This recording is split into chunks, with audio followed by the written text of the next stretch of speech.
2022년 11월 17일 쉴만한 물가교회 온라인 새벽 예배에 오신 여러분들을 주님의 이름으로 환영합니다. 오늘 우리들은 이사야서 22장 20절에서 25절의 말씀을 근거해서 사람을 의지하면 멸망합니다 라는 제목을 가지고 함께 하나님의 말씀을 생각해 보길 원합니다. 오늘 말씀을 생각하기 전에 짧게 광고를 드리고 하나님의 말씀을 생각해 보겠습니다. 쉴만한 물가교회가 창립을 기념하면서 성경은 동성애를 어떻게 해석하는가라는 주제를 가지고 성경 세미나를 개최하고 있습니다. 오늘 저녁 7시 쉴만한 물가교회에서 2차 성경 세미나가 개최되는데 여러분들을 초청합니다. 함께 오셔서 하나님의 말씀을 근거해서 동성애를 바라보는 귀하고 복된 시간이 되기를 소망합니다. 오늘 말씀을 생각해 보겠습니다. 이사야서 22장 15절에서 19절의 말씀을 짧게 다시 생각을 해보면 왕궁을 맡은 자 셈나가 하나님 앞에서 심판을 받는 모습이었습니다. 셈나가 자신이 가지고 있는 권력과 재력을 가지고 왕궁과 백성들을 보살핀 것이 아니라 자신의 묘실을 만드는데 최선을 다하고 있는 모습을 우리는 바라보았습니다. 그 결과 셈나가 하나님 앞에서 심판을 받는 모습입니다.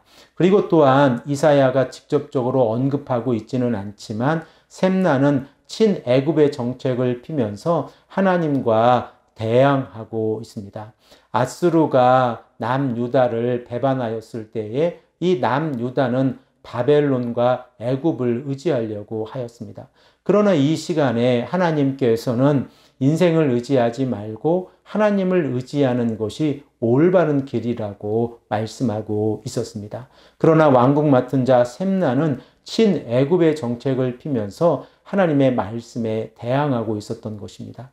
이로 인하여 셈나가 심판을 받는 모습을 생각해 보았습니다. 오늘 말씀을 보면 이렇게 셈나가 심판을 받게 되어지자 hil기야의 아들 엘리야김이 그 자리에 오르게 된 모습을 우리는 발견하게 되어집니다. 그리고 하나님께서는 엘리야김을 내 종이라고 표현하고 계신데 우리 다 함께 본문 20절의 말씀을 읽겠습니다. 그날에 내가 hil기야의 아들 내 종 엘리야김을 불러. 이사야서에서 내 종이라고 하는 표현은 아주 특별한 표현입니다. 이사야서 20장 3절의 말씀을 보면 하나님께서는 이사야 선지자를 내 종이라고 부르고 계시고 그리고 40장에서 55장의 말씀을 통하여 고난받는 종의 모습이 기록이 되어져 있습니다. 그리고 65장에서 66장에서는 이스라엘을 내 종이라고 부르고 계시다는 사실을 우리는 알고 있습니다.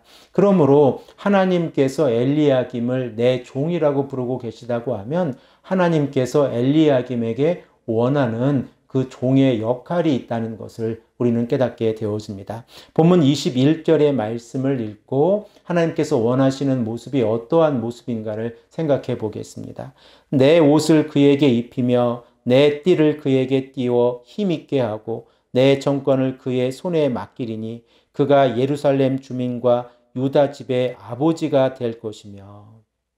하나님께서는 셈나의 옷과 띠를 엘리야김에게 넘겨주셨습니다. 그리고 이 셈나가 이기적인 욕심으로 자신이 원했던 그러한 묘실을 만드는데 최선을 다하고 있었다고 하면 엘리야김은 아버지의 마음으로 이 유다 백성들과 예루살렘을 돌보고 있는 모습을 우리는 발견하게 되어집니다. 결과적으로 엘리야김의 역할은 백성들을 섬기는 역할이었고 이로 인하여 백성들이 하나님의 길로 나아갈 수 있도록 인도하는 역할이었다는 사실까지 우리는 깨닫게 되어집니다. 그래서 본문 22절의 말씀을 보면 하나님께서는 다윗의 집의 열쇠를 엘리야김에게 맡기는 모습이 기록되어져 있습니다. 우리 다 함께 이 말씀을 읽겠습니다. 내가 또 다윗의 집의 열쇠를 그의 어깨에 두리니 그가 열면 닫을 자가 없겠고 닫으면 열 자가 없으리라. 이 표현은 단지 엘리야김이 다윗의 집의 열쇠를 맡았다는 그러한 역할이 아니라 엘리야김이 영적인 지도자의 역할까지 감당을 하고 있다는 사실을 하나님께서 강조하고 계신 것입니다. 그런데 엘리야김이 이렇게 신실하게 하나님의 일을 하고 성실하게 자신의 직분을 감당하고 있었을 때에 23절에서 25절의 말씀을 보면 어려움이 닥치고 있는 모습을 우리는 깨닫게 되어집니다. 먼저 23절에서 24절의 말씀을 보면 엘리야김이 자신이 맡고 있는 이 직위가 부담이 되어지고 있는 모습을 우리는 발견하게 되어집니다. 우리 다 함께 이 말씀을 읽겠습니다.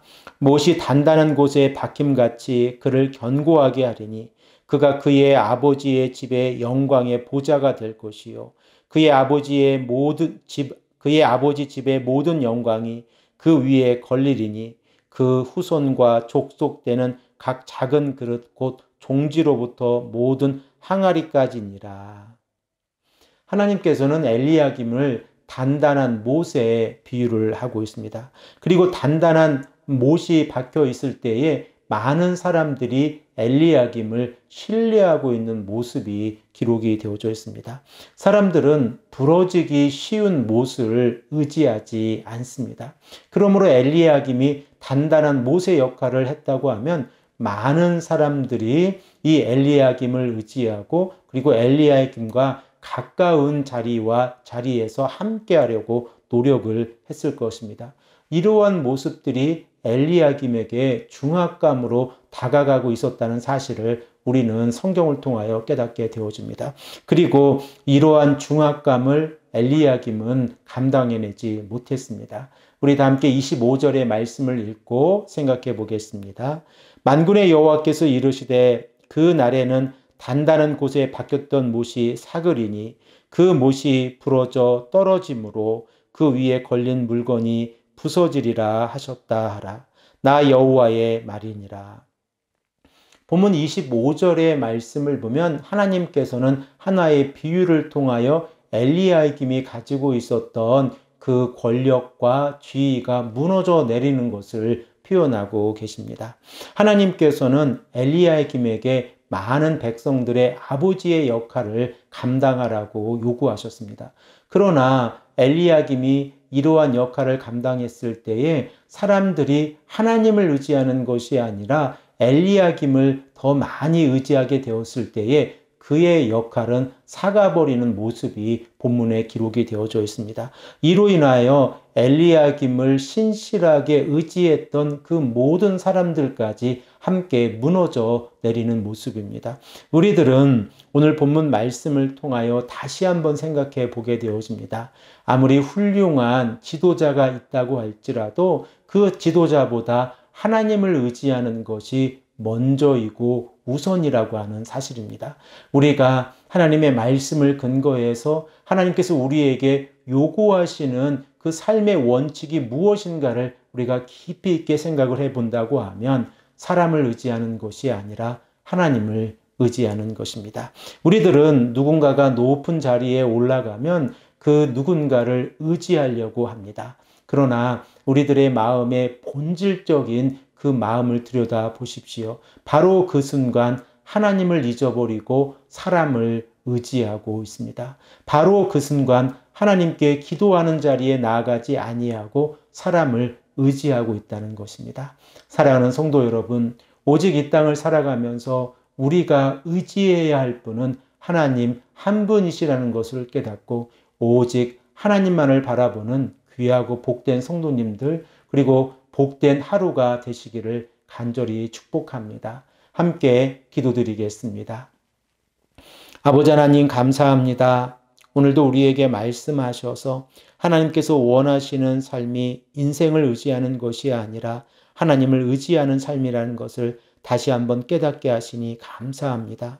엘리야김이 훌륭하게 지도자의 역할을 감당했지만 하나님께서 원하시는 그 역할은 엘리야김을 통하여 많은 사람들이 하나님을 의지하는 역할이었다는 것을 다시 한번 깨달으며 오늘도 우리가 오직 하나님만을 의지하는 귀하고 복된 하루가 될 수 있도록 인도하여 주시옵소서. 감사드리오며 사랑이 많으신 예수 그리스도의 이름으로 간절히 기도합니다. 아멘.